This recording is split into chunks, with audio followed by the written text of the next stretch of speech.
If you have a small bathroom with no space, here's how one cabinet can fix it all. Functionality and pretty all in one. Let's get started.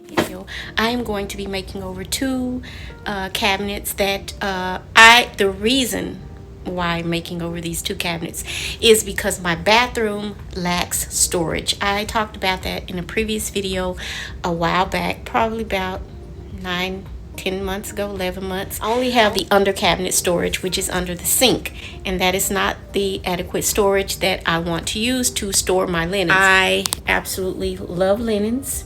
I love my sheets and I love my towels because I am that person that switches out my linens on the daily. This big wall in my primary bedroom.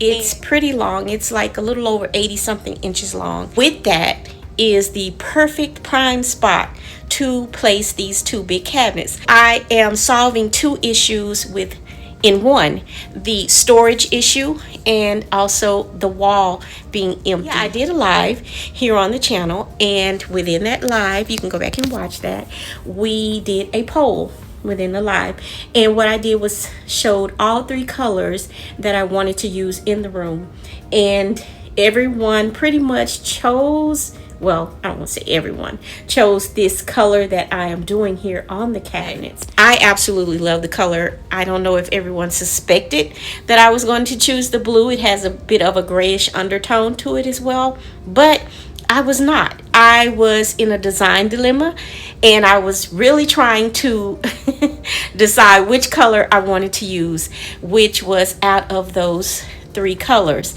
So let me show you the actual colors, what I am speaking of. Here is all of the colors that I did show everyone. This was number one, which I actually really do like. Can you see it? Looks pretty good. And then this bluish gray, gorgeous color. Also this one, I know it looks exactly like the first one that I showed you, but they are different when you look at them. One is lighter, the lighting, one is a bit lighter than the other. This one is really dark and this one is lighter.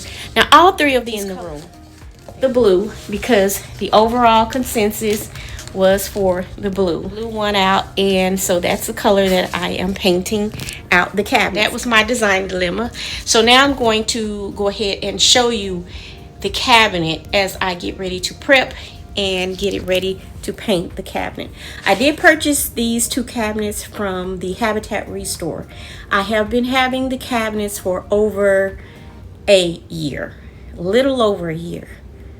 Yeah, a little over a year, and they were only $20. Excellent find. The length of the cabinets, they are 35 inches long, and the width, I'm not quite sure if I have to measure it again to tell you that accurately. I don't want to tell you something that's not accurate. Yeah, so they are a great length. It's not too wide, which is excellent for the area that they are going to be going in, because as soon as you enter my bedroom, they will be in the pathway of the entry. So I solved a design dilemma too with one item, so I'm pretty proud of that. And not to mention its functionality, of course, and it also would have the pretty factor. But I needed the storage. It was absolutely necessary. It's not like it wasn't necessary. And I am so thankful that the room is capable, very well capable of handling the size of this cabinet, which overall, once you put both of the cabinets together, is going to equal up to 70 inches long. That's pretty doggone long, right? So that gives me a little area. If I wanted to put something on top of it, decorative, I can do so, which won't be much because I don't want the bedroom to end up being too busy. But let's get on with the video, and I hope you enjoy the video, and stay tuned until the end. So, see you in a little bit. Bye. One of the next things I needed to do was go ahead and remove the doors because they are making this cabinet heavier. It makes it just easy to paint as well as the interior trim. And so I'm going to use my trusty drill to go ahead and remove the doors.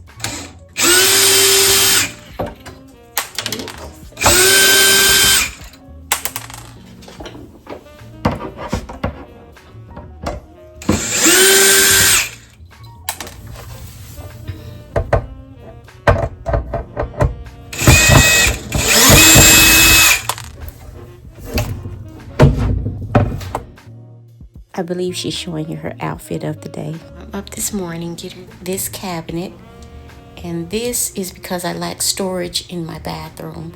But it's not going to go in the bathroom.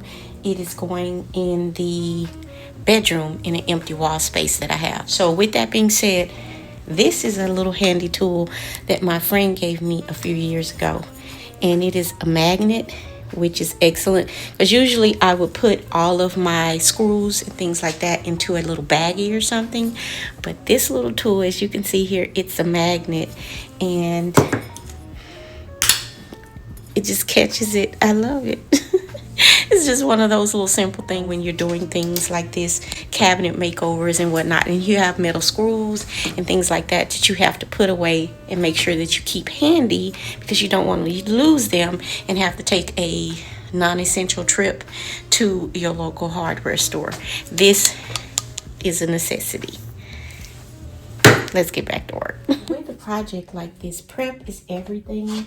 So I really have to clean all of my surfaces very well and get it totally clean. It has some stickers and things like this on there, because what you don't want to do is end up with a lumpy, bumpy mess when you are painting on your furniture. You want to give it the best overall look that you can with the finish. It has some stickers on there, and I need to remove all of that to pave the way for a very clean and fresh paint job that it looks its absolute best that it can. Use these razors to go ahead and remove the stickers, because again, this is not wood, and I don't want to spray a lot of cleaners and liquid items on it, because again, it's not wood, so it may bubble up, and I don't want to chance that. So I'm going to use this first to remove some of the stickers, then I will proceed with some type of cleaner.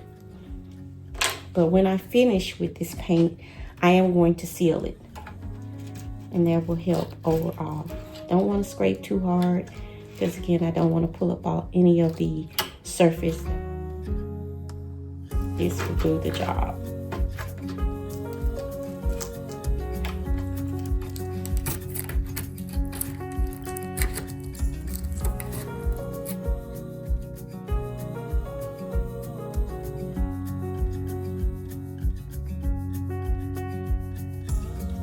After using the razor blade to lift up some of the sticky paper, I used a little oil to break down the sticky tape residue that was left behind, and then I wiped it clean with using a little alcohol, since I didn't have any Gooby Gone on hand, and it worked out perfectly. This is how it's looking thus far after all of the cleanup process. So let's move on to the painting process. On this day, I began at the top of the cabinet and I worked my way down. I placed the cabinet on a table so that it's easier to reach and better for my body mechanics while painting. For picking up a brush, I gave the surface a light scuff sand, and I did that off camera. That step was very important because it helped the paint to grip so it holds over time. I didn't need a separate primer since I invested in a high quality cabinet grade paint, and it saved me a step. So for the cabinet body, I used a foam roller over the large flat surfaces to give that even and smooth professional look.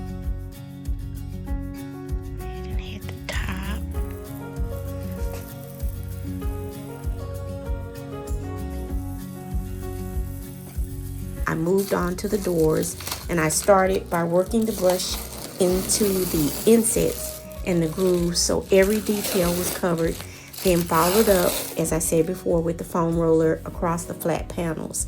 This combination really works to create a smooth surface while also keeping the details very crisp and clean.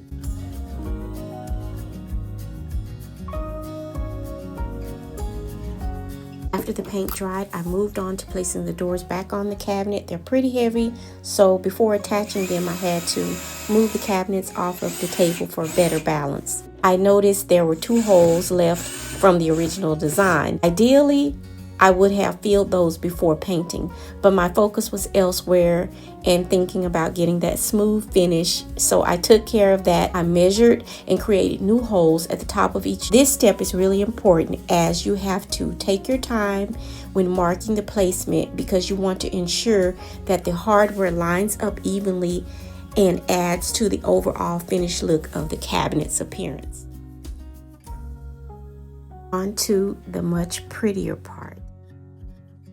For the hardware, I decided to use handles I already had on hand from a decorative box DIY. And before I could attach them, I removed the old screws, as you see here. Thankfully, when I purchased these pulls, the package came with 2 different screw lengths. That was smart. Excellent choice on the end of the designer by the manufacturer because the cabinet doors vary in thickness. So in my case, the longer screws were exactly what I needed. So here's a pro tip here. When you purchase cabinet doors, always measure the thickness of your doors ahead of time.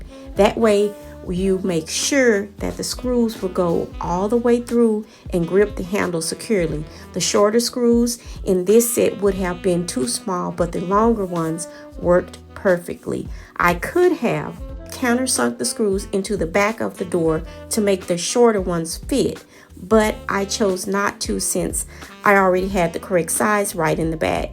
So that saved me an extra step and kept the process simple and fast.